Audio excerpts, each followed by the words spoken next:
राधे राधे, जय श्री कृष्ण। स्वागत है आपका अपने चैनल पर। आज मैं आपको करवा चौथ की कथा सुनाऊंगी। एक साहूकार था जिसके 7 बेटे और एक बेटी थी। सातों भाई व बहन एक साथ बैठकर भोजन किया करते थे।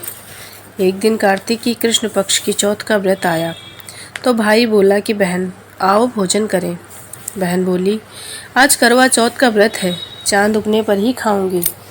तब भाइयों ने सोचा कि चांद उगने तक बहन भूखी रहेगी, तो एक भाई ने दिया जलाया, दूसरे भाई ने छलनी लेकर उसे ढका और नकली चांद दिखाकर बहन से कहने लगा कि चल चांद उग गया है, अर्घ ले ले।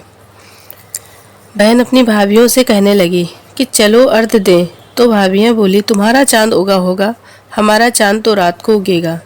बहन ने अकेले ही अर्घ दे दिया और खाना खाने लगी।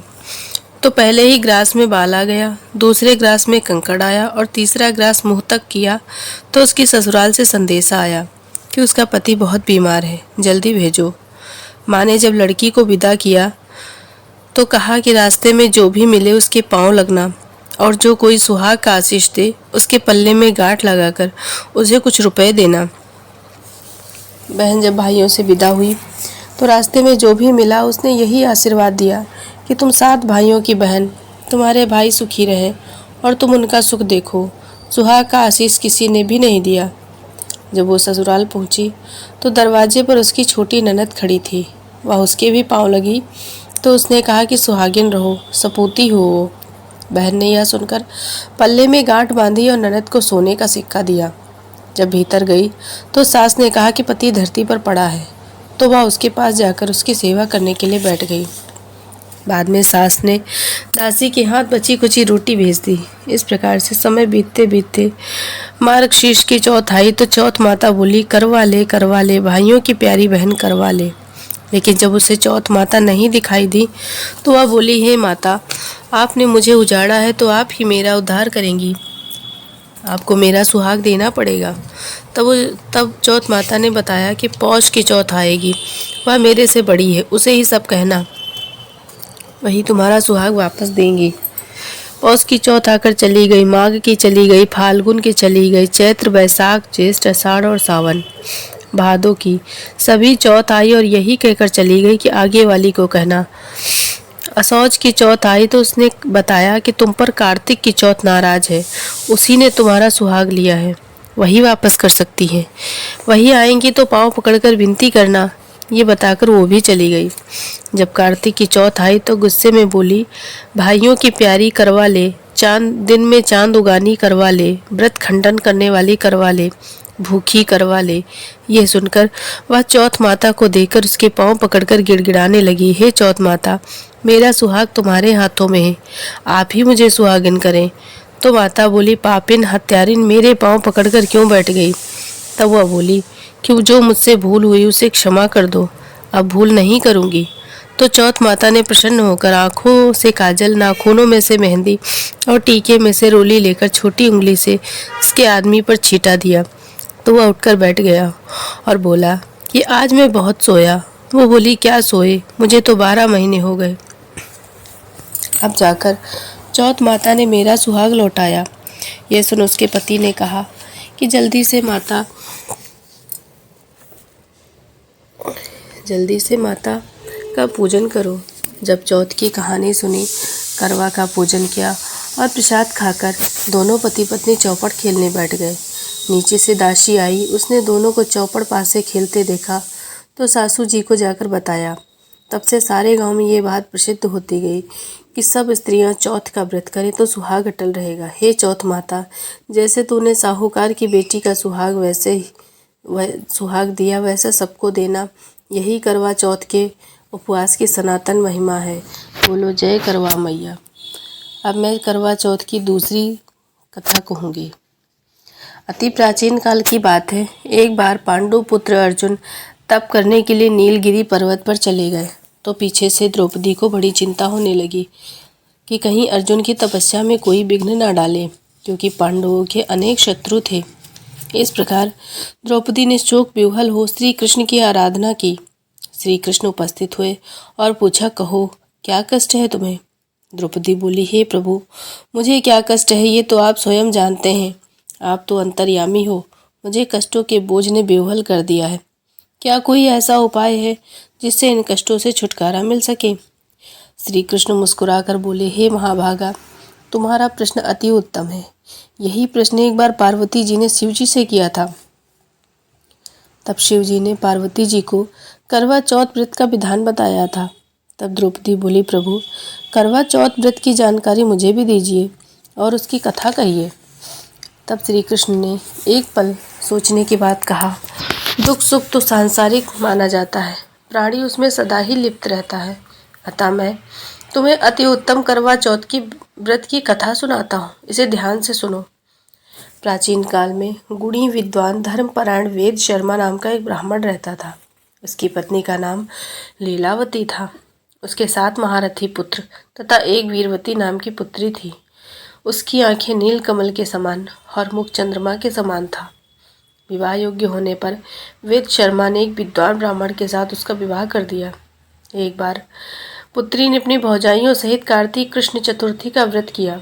सायंकाल स्नान कर सभी ने भक्ति भाव से पूरी पूजन सामग्री से गौरा जी का पूजन किया तथा अर्घ देने के लिए चंद्रोदय की प्रतीक्षा करने लगी। किंतु चंद्रोदय से पूर्व वीरवती को क्षुधा ने बाध्य कर दिया और वो बेहोश हो गई। इससे उसके स्नेही भाई अत्यंत दुखी हुए और उन्होंने छल से पीपल की आड़ में कृत्रिम चंद्रमा बनाकर दिखा दिया। लड़की ने अर्धदेव भोजन कर लिया। भोजन करते ही इसके पति की हृदय गति बंद हो गई। इससे दुखी हो उसने पुनः शिव जी का पूजन 1 वर्ष तक निराहार रहकर किया तथा वर्ष के समाप्त होने पर करक चतुर्थी का व्रत किया। तब इंद्राणी वहाँ देव कन्याओं के साथ करक चतुर्थी का व्रत करने आई और स्वयं वीरवती के पास गई। तब ब्राह्मण पुत्री ने उनसे अपने दुख का कारण पूछा। इंद्राणी ने बताया, तुम्हें करवा चौथ व्रत में चौथ दर्शन करने से पूर्व भोजन कर लेने से यह कष्ट मिला है। तब उस लड़की ने अंजलि बांधकर विनय की कि इससे मुक्त होने का कोई उपाय बताइए। इस पर इंद्राणी ने कहा, अब तुम विधि पूर्वक इस करवा चौथ का व्रत करो तो तुम्हारे पति पुनर्जीवित हो जाएंगे। वीरवती ने ऐसा ही किया, जिसके प्रभाव से उसका पति जीवित हो गया और वह अपने पति के साथ आनंद पूर्वक रहने लगी। श्री कृष्ण ने कहा, हे द्रौपदी, यदि तुम भी इस व्रत को करोगी तो तुम्हारे सभी संकट टल जाएंगे। श्री कृष्ण के इन वचनों को सुनकर द्रौपदी ने ये व्रत किया और पांडव सभी क्षेत्रों में विजयी हुए। इस प्रकार सुख सौभाग्य पुत्र पौत्रादि और धन धान्य की इच्छुक स्त्रियों को ये व्रत विधि पूर्वक करना चाहिए। बोलो कृष्ण भगवान की जय, बोलो करवा माता की जय। अब तीसरी कथा सुनाती हूँ। एक ब्राह्मण परिवार में 7 बहुएं थीं। 6 बहुओं के मायके वाले बहुत अमीर थे। इसी कारण ससुराल में उनका बड़ा मान था।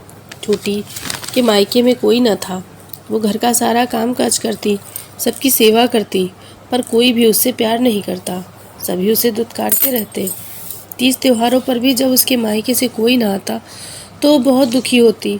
हर वर्ष की तरह इस वर्ष भी करवा चौथ का व्रत आया। अन्य बहुओं के मायकों से उनके छोटे भाई करवा लेकर आए, किंतु छोटी के मायके में यदि कोई होता तो करवा लाता। सास भी छोटी को खरी खोटी सुना रही थी। वह दुखी हो घर से निकल पड़ी और जंगल में जाकर रोने लगी। एक नाग बहुत देर से उसका रोना सुन रहा था। अंत में वह अपने बिल से बाहर निकल आया तथा छोटी बहू से पूछने लगा, बेटी क्या बात है, तुम रो क्यों रही हो? छोटी बहू बोली, आज करवा चौथ है, मेरा कोई भाई नहीं है। यदि मेरा कोई भाई होता तो आज जरूर करवा लेकर आता। नाग को छोटी बहू पर दया आ गई। नाग ने कहा, बेटी तुम घर चलो, मैं अभी करवा लेकर आता हूँ। थोड़ी देर बाद वह नाग बहू के ससुराल पहुँचा। ससुराल वाले इतना सामान देकर चकित हो गए। सास भी प्रसन्न हो गई। सास ने प्रसन्न मन से छोटी बहू को नाग देवता के साथ भेज दिया। नाग देवता ने छोटी बहू को अपना सारा महल दिखाया और कहा कि जितने दिन चाहो आराम से रहो, मन चाहा खाओ, मन चाहा पहनो, पर एक बात याद रखना, सामने रखी नांद कभी मत खोलना। छोटी बहू सारा समय महल में आराम से काटती, पर नांद के बारे में उसकी उत्सुकता बढ़ती जाती। एक दिन जब घर में कोई ना था, उसने नांद को उठाकर देखा तो हजारों छोटे छोटे सांप के बच्चे इधर उधर रेंगने लगे। उसने जल्दी ही नांद ढक दी। जल्दी में एक सांप की पूंछ नांद के नीचे आकर कट गई। शाम को नाग के आने पर छोटी बहू ने अपनी गलती स्वीकार कर ली। नाग ने भी उसे क्षमा कर दिया। जब छोटी ने ससुराल जाने की इच्छा की तो नाग ने उसे धन रत्न आदि देकर विदा किया। छोटी बहू के ससुराल में अब उसकी बड़ी इज्जत होने लगी। जिस सांप की पूंछ कटी थी उसे सभी बंडा कहकर तंग करते। एक दिन उसने अपनी माँ से पूछा, माँ मेरी पूंछ कैसे कटी है? माँ ने कहा, छोटी बहू को नाद उठाने और जल्दी में रखने से तुम्हारी पूंछ कटी है। तो वह बोला, मैं छोटी बहू से बदला लूँगा। माँ के बहुत समझाने पर भी वह एक दिन चुपचाप छोटी के घर जा छुपा और मौका पाकर उसे काटने की सोचने लगा। वहाँ छोटी बहू और उसकी सास में किसी बात पर बहस हो रही थी। तो छोटी बहू कसम खा खा कर कह रही थी कि मैंने ऐसा नहीं किया। वो कह रही थी कि मुझे बंडा भैया से प्यारा कोई नहीं है। उन्हीं की कसम खाकर कहती हूँ, मैंने ऐसा नहीं किया। बंडा भाई ने जब सुना तो सोचने लगा कि मुझसे जो इतना प्यार करती है मैं उसे ही काटने आया हूँ। वह चुपचाप घर चला गया। माँ ने पूछा, ले आए बहन से बदला? वह कहने लगा, माँ बहन से कैसा बदला? तभी से बंडा भाई व छोटी बहन हुए। भाई प्रतिवर्ष चौथ के दिन करवा लेकर जाता। वह बड़े बहन प्यार से करवा चौथ का व्रत करती। बोलो जय करवा माता की। प्राचीन काल में करवा नाम की एक पतिव्रता स्त्री अपने पति के साथ नदी किनारे एक गांव में रहती थी। कार्तिक मास के कृष्ण पक्ष की चतुर्थी के दिन उसका पति नदी में स्नान करने के लिए गया। स्नान करते समय एक मगरमच्छ ने उसका पैर पकड़ लिया। वह करवा करवा नाम लेकर जोर जोर से अपनी पत्नी को पुकारने लगा। उसकी आवाज़ सुनकर उसकी पत्नी दौड़ कर आई और उसने मगर को कच्चे धागे से बांध दिया। मगर को बांधकर वह यमराज के यहाँ पहुंची और पैर पकड़ने के अपराध में आप अपने बल से उस मगरमच्छ को नरक में ले जाओ। यमराज से बोली, भगवान मगरमच्छ ने मेरे पति का पैर पकड़ लिया है, अतः पैर पकड़ने के अपराध में आप अपने बल से उसे मगरमच्छ को नरक में ले जाओ। यमराज ने कहा, अभी मगरमच्छ की आयु शेष है, अतः मैं इसे नहीं मार सकता। इस पर करवा ने कहा, यदि आप ऐसा नहीं करोगे तो मैं आपको श्राप देकर नष्ट कर दूंगी। ये सुनकर यमराज डर गए और उस पतिव्रता स्त्री करवा के साथ जाकर मगरमच्छ को उन्होंने यमपुरी भेज दिया और करवा के पति को दीर्घायु प्रदान की। उसी दिन से यह करवा चौथ मनाई जाती है और सुहागिन स्त्रियों के द्वारा व्रत रखा जाता है। हे करवा माता, जैसे तुमने अपने पति की रक्षा की वैसे सबके पतियों की रक्षा करना। बोलो राधे राधे, जय श्री कृष्ण।